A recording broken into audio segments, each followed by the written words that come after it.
बिस्मिल्लाहिर्रहमानिर्रहीम अस्सलाम वालेकुम। दोस्तों, आज की इस वीडियो में हम बात करेंगे यूरोपीय मुल्क स्वीडन की। स्वीडन लोग कैसे जाते हैं और वहाँ का रेजिडेंस परमिट कैसे अप्लाई करते हैं। रेजिडेंस परमिट पे स्वीडन के वहाँ काम की भी इजाज़त होती है। अब जैसा कि स्वीडन के रूल्स चेंज हुए हैं, इमिग्रेशन के रूल्स चेंज हुए हैं, उसके मुताबिक अब 5 साल का यानी 5 ईयर का भी आप रेजिडेंस परमिट अप्लाई कर सकते हैं। तो इस हवाले से इसमें जो सबसे अहम चीज़ है वो ये है कि आप ना सिर्फ स्टूडेंट विज़िट वीज़ा पे जाके वहाँ जॉब कॉन्ट्रैक्ट सर्च कर सकते हैं, जॉब तलाश कर सकते हैं, जॉब कॉन्ट्रैक्ट ले सकते हैं। इसके अलावा आप वहाँ रेजिडेंस परमिट जब अप्लाई करते हैं तो आप अपनी होम कंट्री से अपनी फैमिली को भी बुला सकते हैं, जो कि एक बहुत बड़ा मसला है। बहुत सारी कंट्रीज़ ऐसी हैं जो वर्क वीज़ा या दूसरी कैटेगरीज़ के वीज़ा लोगों को देती हैं या वो अप्लाई कर लेते हैं, लेकिन उनमें मसला ये होता है कि अगर वो वहाँ जाएँ और काम शुरू कर दें, वहाँ रिहाइश इख्तियार करें, तो अपनी फैमिली को बुलाने में उनको बहुत अरसा लगता है। जबकि स्वीडन में ऐसा नहीं है, जो कि मैंने आपको बताया कि इसके अब नए रूल्स आएँ, तो वो ही मैं आपके साथ इस वीडियो में शेयर करूँगा। साथ ही मैं आपको ये भी बताऊँगा कि स्वीडन का वर्क वीज़ा क्या है, आप कैसे अप्लाई कर सकते हैं, स्वीडन में जॉब्स वहाँ जाके या अपनी होम कंट्री से कैसे अप्लाई की जा सकती हैं। तो तमाम अहम चीज़ें, साथ ही विज़िट वीज़ा के भी हवाले से, जो स्वीडन का विज़िट वीज़ा उस हवाले से भी तमाम अहम जो इन्फॉर्मेशन है उसका एक ओवरव्यू मैं इस वीडियो में आपके साथ शेयर करूँगा। पहले क्या होता था कि आप अपनी होम कंट्री में हैं या आप स्वीडन चले जाते हैं किसी भी हवाले से, और वहाँ जाके आप वर्क परमिट अप्लाई करना चाहते हैं, वही जो रेजिडेंस परमिट भी होता है, तो वो होता था 3 महीने का, 6 महीने का या 1 साल का। अब नए रूल्स के मुताबिक ये ऑप्शन अपनी जगह मौजूद हैं, लेकिन अब जो आप 5 साल का भी वहाँ का रेजिडेंस परमिट अप्लाई कर सकते हैं।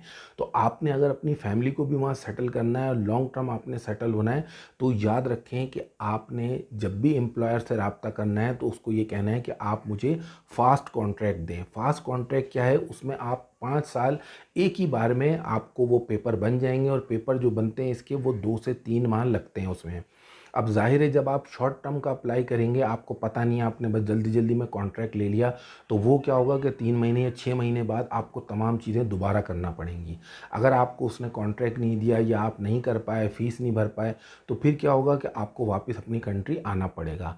तो जो असल चीज़ मैंने आपको बताई वो आपने ध्यान रखनी है कि आप जब भी स्वीडिश एम्प्लॉयर से जॉब कॉन्ट्रैक्ट, वर्क कॉन्ट्रैक्ट लें, तो आपने फ़ास्ट कॉन्ट्रैक्ट लेना है, जिस पे आपको 5 साल का वहाँ का रेजिडेंस परमिट मिल सकता है, और इसमें आप अपनी फैमिली को भी साथ वहाँ बुला सकते हैं।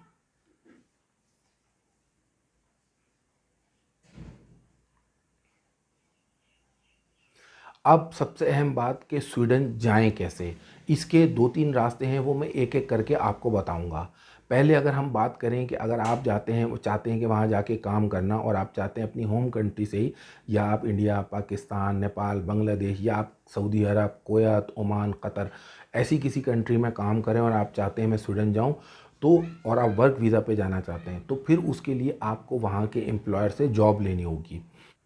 जॉब सर्च के लिए लिंक्डइन बेहतरीन प्लेटफॉर्म है, आप वहाँ स्वीडिश के एम्प्लॉयर्स और कंपनी सर्च कर सकते हैं। इसके अलावा इंडीड हैं और कुछ और वेबसाइट भी हैं। ये तमाम चीज़ें अगर आप खुद अपने तौर पे लिंक सर्च करें, अगर आपको नहीं मिलते, आप मुझे ईमेल करें, मैं आपको ये तमाम लिंक प्रोवाइड कर दूँगा। वेबसाइट्स के नाम मैंने आपको बता दिए हैं। एक तरीका तो ये है। दूसरा तरीका ये है कि आप अपने प्रोफेशन के मुताबिक सर्च करें कि स्वीडन में कंपनीज़ कौन सी हैं। मिसाल के तौर पे आप कुक हैं, अगर कुक हैं तो आप वहाँ होटल सर्च करें, रेस्टोरेंट सर्च करें, और बराह रास्त आप उनको अपनी रिज्यूमे भेजें, बराह रास्त उनसे रब्ता करें। ऐसी सूरत में भी हायरिंग का काफ़ी ज़्यादा चांस होता है। तीसरी सूरत है कि आप वहाँ पे कोई एम्प्लॉयमेंट एजेंसी या कोई प्लेसमेंट एजेंसी वो सर्च करें और फिर उनसे रब्ता करें। लेकिन अब बहुत सारे लोग कहेंगे कि सर आप ढूँढ के दे दें, आप कोई लिंक दे दें। ठीक है, आपको अगर नहीं मिलता आप मुझे ईमेल करें, मैं आपको वो प्रोवाइड कर दूँगा। लेकिन इसमें देखें, स्वीडन में एक मसला पूरे यूरोप में आपको जो आएगा वो आता है लैंग्वेज का। लैंग्वेज बैरियर है, उनकी लैंग्वेज कुछ और है, आपकी कुछ और है। वहाँ पे भले कोई बैंक है, कोई कंपनी है, कोई स्टोर है, कोई रेस्टोरेंट है, वहाँ के लोगों को इंग्लिश इतनी ज़्यादा नहीं आती। जिनको आती भी है इक्का यानी बहुत कम लोग हैं उनकी, वो कम्युनिकेट नहीं करते हैं। तो अगर आप अपनी होम कंट्री से बैठ के जॉब सर्च करते हैं स्वीडन में, तो इसके चांसेस काफ़ी ज़्यादा कम हैं। अब इसका सोल्यूशन क्या है? इसका सोल्यूशन ये है कि आप टूरिस्ट वीज़ा पे भी स्वीडन जा सकते हैं। स्वीडन उन चंद कंट्रीज़ में शामिल है, अगर आप वहाँ टूरिस्ट वीज़ा पे गए और आप वहाँ कोई एम्प्लॉयर ढूंढ लेते हैं और आपको वो वर्क कॉन्ट्रैक्ट दे देता है, तो ऐसी सूरत में आप फौरी तौर पे आप अप्लाई कर सकते हैं अपने पेपर। स्वीडन की जो करेंसी है वो है क्रॉन। एक और चीज़ मैं आपको बता दूं, जब आप वर्क परमिट लेते हैं स्वीडन की किसी भी कंपनी से, अगर आप 5 साल का फास्ट जो रेजिडेंस परमिट है वो अप्लाई करेंगे, तो आपकी जो सैलरी है, माहाना जो सैलरी है, वो टैक्स देने के बाद कम से कम 15,000 क्रोन होनी चाहिए।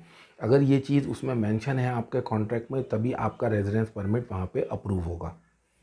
तो सबसे आसान तरीका यही है कि आप स्वीडन का जो टूरिस्ट वीज़ा है, शेंगन वीज़ा, आप वो अप्लाई करें। उसके लिए आपको कम से कम 6 माह का बैंक स्टेटमेंट चाहिए होगा और उसमें आपका क्लोजिंग बैलेंस कम से कम 10 लाख से ऊपर होना चाहिए, अगर आप चाहते हैं कि आपका चांस हो वीज़ा अप्रूवल का। इसके अलावा अगर आप टूरिस्ट वीज़ा अप्लाई कर रहे हैं, तो आपने, अगर आपके पास पैसे ज़्यादा नहीं हैं, तो आप कम दिन का वीज़ा अप्लाई करें, मिसाल के तौर पे 10 दिन 12 दिन का। उसी के मुताबिक आप अपना टूर प्लान करें। अगर आप वहाँ 10-12 दिन के लिए जा रहे हैं, तो उसी हिसाब से आपके पास हेल्थ इंश्योरेंस होनी चाहिए, उसी हिसाब से आपके पास वहाँ फंड्स होने चाहिए, और उसी के मुताबिक आपका जो रिटर्न टिकट, जो आप फ़्लाइट बुकिंग कराएंगे, उसकी रिटर्न डेट भी वैसी होनी चाहिए। अगर इन चीज़ों में डिफरेंस हुआ, जो कि लोग अमूमन गलती करते हैं, ट्रैवल एजेंट ने उनको बना दी कि यार अच्छा टिकट तो तुमने वापस ही करना है आधा, क्योंकि तुम वहाँ जाके वापस तो आओगे नहीं, तो इसलिए मैं 1 महीने बाद की डेट डाल देता हूँ। आपने इधर वीज़ा अप्लाई किया, आपको मिला 15 दिन का, या आपने अप्लाई 1 महीने का किया था, मिला आपको 15 दिन या 1 हफ्ते का या 10 दिन का, तो ऐसी सूरत में आपने अगर पहले बुकिंग करा भी ली थी, तो आपको अपनी जो फ़्लाइट की बुकिंग है वो चेंज कराना होगी, और रिटर्न डेट आपको आपका जो जितने दिन का वीज़ा मिला है उसके अंदर अंदर रखना होगी। ये एक छोटी सी बात है, इसकी वजह से ही बहुत सारे लोग डिपोर्ट भी हो जाते हैं, तो इस चीज़ का आपने ध्यान रखना है। शेंगन वीज़ा के लिए बैंक स्टेटमेंट मैंने आपको बता दिया, 10 लाख से ऊपर अगर है तो अच्छा है, और आपने उसमें मनी पार्किंग नहीं करनी है कि आपका अकाउंट खाली है, किसी से लिया, उसमें पैसे डाले और उसके बाद अप्लाई कर दिया। कोशिश करें कि आपकी जो भी सैलरी है, कोई भी आपकी इनकम है, चाहे आप बिज़नेस करते हैं, आप फ्रीलांसर हैं, अगर आप जॉब वगैरह नहीं करते हैं, तो उस सूरत में आपके घर में जो आपको स्पॉन्सर कर सकता है आपके अखराजात, वो एक एफिडेविट लिख के दे दे कि भाई ये बंदा बाहर जा रहा है, इसके तमाम अखराजात हम बेयर कर रहे हैं, और एक उस एफिडेविट के साथ वो अपना बैंक स्टेटमेंट दे दे। तो जो माहाना उसकी ट्रांजिशन है वो सही होनी चाहिए, जो उस इनकम को जस्टिफाई करे। स्वीडन का टूरिस्ट वीज़ा आप अपनी होम कंट्री जैसे पाकिस्तान, इंडिया, नेपाल, बांग्लादेश, वहाँ से अप्लाई कर सकते हैं। इसके अलावा अगर आप बैरून मुल्क हैं जैसे तुर्की, मलेशिया, स्पेन या कतर, ओमान, सऊदी अरब, वहाँ से भी आप अप्लाई कर सकते हैं। शेंगन वीज़ा कोई इतना ज़्यादा मुश्किल नहीं है, इसके डॉक्यूमेंट्स बहुत स्ट्रेट फॉरवर्ड हैं। जो मेन डॉक्यूमेंट्स थे वो मैंने आपको बता दिए, वही स्वीडन के लिए भी हैं। अब कुछ लोग हैं वही चाहेंगे कि नहीं, हम अपनी होम कंट्री से ही या जहां हम हैं वहां रहते हुए ही हम चाहते हैं कि हम वर्क वीज़ा पे स्वीडन जाएं। तो एक बात याद रखें कि स्वीडन का वर्क वीज़ा आपके पासपोर्ट पे स्टैंप नहीं होता। अगर आपके पास किसी स्वीडिश एम्प्लॉयर से वर्क कॉन्ट्रैक्ट है, आप वो वर्क कॉन्ट्रैक्ट और साथ ही आप डी वीज़ा अप्लाई करते हैं स्वीडन की एम्बेसी में, जिस कंट्री में भी आप हैं। जिस तरह आप टूरिस्ट वीज़ा अप्लाई करते हैं, इसी तरह सिर्फ आपने कैटेगरी चेंज करना होती है, और उसमें आपने अपने जॉब कॉन्ट्रैक्ट, जिस कंपनी में आपकी जॉब हुई है उसके तमाम पेपर और अपने तमाम पर्सनल डॉक्यूमेंट्स उसमें लगाने होते हैं। अगर कंपनी ने आपका अकोमोडेशन स्पॉन्सर नहीं किया है, रिहाइश वगैरह का, तो उस सूरत में आपको अपना बैंक स्टेटमेंट भी लगाना होगा, जिससे ये पता चलेगा कि जब आप वहाँ जाएंगे तो आप अपनी रिहाइश का खुद बंदोबस्त कर सकते हैं। इसी तरह वहाँ जाने से पहले आपको अपनी रिहाइश, खुद कोई आप होटल बुकिंग कराएं, उसकी बुकिंग भी लगानी पड़ेगी। ये मैं बात कर रहा हूँ वर्क वीज़ा की। अदरवाइज़ होता ये है कि आप ध्यान रखें, जब भी आप कम्युनिकेट करें किसी स्वीडिश एम्प्लॉयर से जॉब वगैरह के हवाले से, एक तो मैंने आपको बताया कि 5 साल का आपने फ़ास्ट कॉन्ट्रैक्ट उनसे लेने की कोशिश करनी है। साथ ही आपने कोशिश करनी है कि कम से कम 15,000 आपकी सैलरी बने आफ्टर टैक्स। इसी तरह आपने इस बात का भी ध्यान रखना है कि कम से कम 15 दिन का वो आपका जो एम्प्लॉयर है वो आपको वहाँ अकोमोडेशन भी दे। तो उससे बात कर लें कि भाई हम 15 दिन आएंगे, 15 दिन के लिए आप हमें वहाँ प्रोवाइड करें, उसके बाद हम अपना बंदोबस्त खुद कर लेंगे।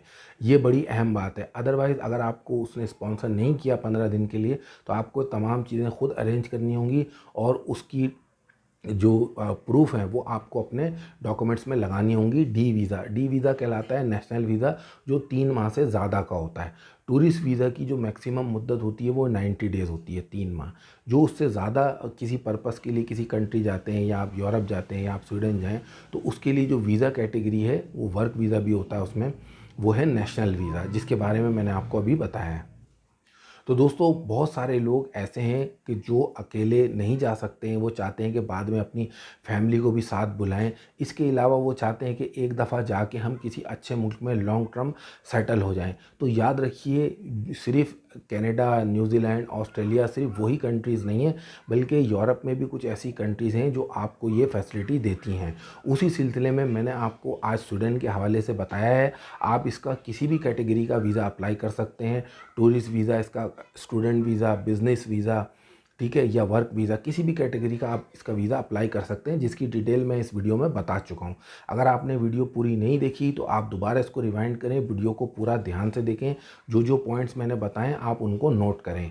अगर उस हवाले से आपका कोई सवाल है, कोई लिंक आपको नहीं मिलता, आप मुझे, मेरा ईमेल एड्रेस है info@pixtube.com, इस पर आप मुझे ईमेल कर दें। वो लिंक्स वगैरह मैं पूरी कोशिश करूँगा आपको प्रोवाइड कर दूँ।